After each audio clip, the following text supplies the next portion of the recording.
Nasawi ang isang lalaki o isang batang lalaki matapos mabundol ng sasakyan sa Oriental Mindoro.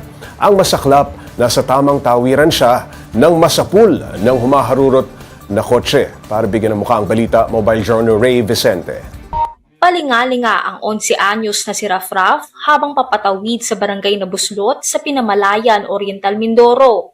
Nang huminto ang isang truck para makaraan ng mga tatawid, bigla namang sumulpot ang isang humaharurot na kotse. Dito na nasalpo ang tumatawid noong binatilyo. Nadala pa sa ospital si Rafraf. Pero binawian din agad ng buhay ang kanyang nanay Monica na isang OFW, labis na nagluluksa. Imbes na sa graduation ng anak, libing na pala nito ang kanyang uuwian. Hindi ko po talaga matatanggap na aksidente yun, ma. Kasi kung naging maingat ka, hindi mo magagawin. Kung mabagal ang andar mo, baka yung anak ko nakatawid pa. Baka yung anak ko buhay pa. Ang masaklap, nasa tamang tawiran naman ang anak niya. Hindi siya tumawid ng basta lang. Nasa pedestrian line siya. Masakit pa sa akin. Yung kaso is mababa lang. Reckless driving resulting homicide po. Yun lang. May truck na tumigil. Ibig sabihin, may tatawid ng mga bata. At yung pedestrian lane na yun, at pag alam mo talaga may tatawid, obligado ka talagang tumigil. Kaya masakit daw kay Monica ngayong nakalaya na ang driver ng kotse matapos magpiyansa ng 60,000 pesos. Hiling niya sana ang mas mabigat na parusa. Anong klaseng justice system meron tayo? Hindi po nila ako madadaan sa areglo lang. Ordinaryo lang po kami pamilya, lalo na ako solo parent po ako. Pero hindi po pera ang hanap ko ngayon. Hustisya ang hanap ko. Ang aksidente pwedeng maiwasan sa pag-iingat at ang nangyari kay Rafraf, sana raw maging aral sa ibang motorista na igalang ang pedestrian lane. Mga kapatid, mobile journalist Ray Vicente po, hatid ang mukha ng balita.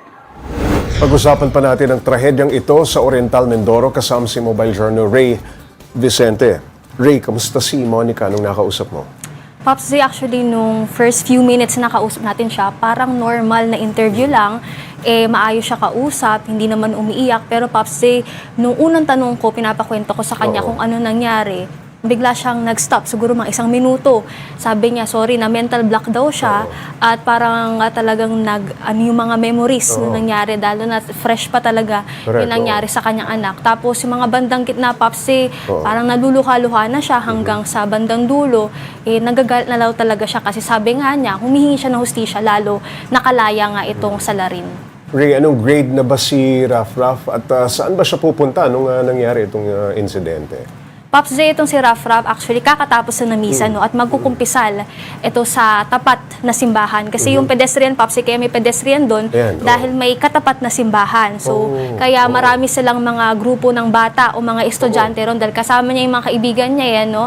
At ang sabi kasi, yun nga, biglaan daw talaga nangyari. So, 11 years old lang yung bata nito at grade 6 na actually graduating. So, talagang balak nga nung nanay niya, si Monica, ang bilis ng sasakyan, kitang-kita sa video. Yun nga, Papsi, so sorpresa dapat yung anak niya na uuwi sa graduation nitong June or July. Pero ayun nga, sa kasamaang palad, umuwi sa libing ng anak. Okay, Ray, lumabas na ba kung ano ang cause of death ni Rafraf? Papsi, yung cause of death is traumatic head injury secondary to vehicular.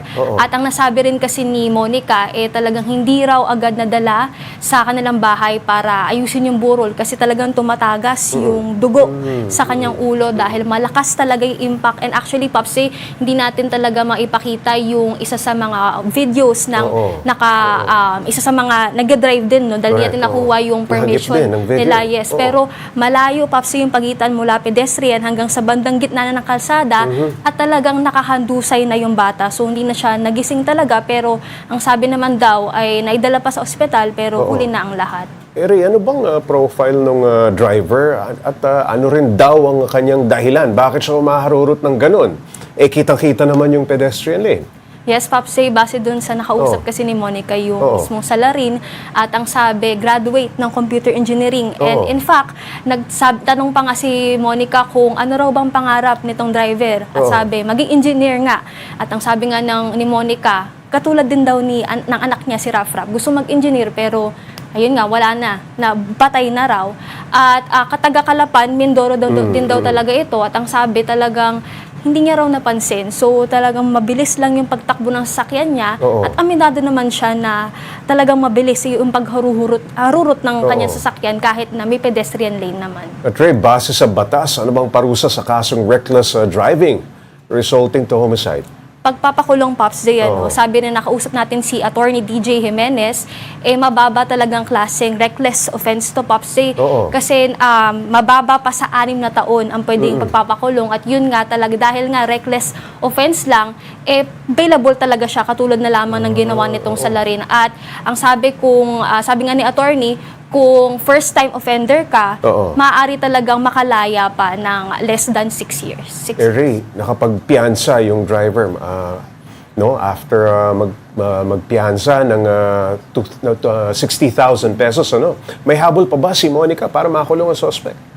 Yes, Pops, may Oo. habol pa naman daw according kay attorney, pero ito ay kung for example hindi pumunta sa hearing dahil sa ngayon kasi inaantay na lang ni Monica yung subpoena mula sa korte. So kung hindi lang pumunta yung Salarin sa hearing at hindi talaga cooperative, ay posibleng may habol pa siya. Maraming salamat, Mobile Journal Ray Vicente.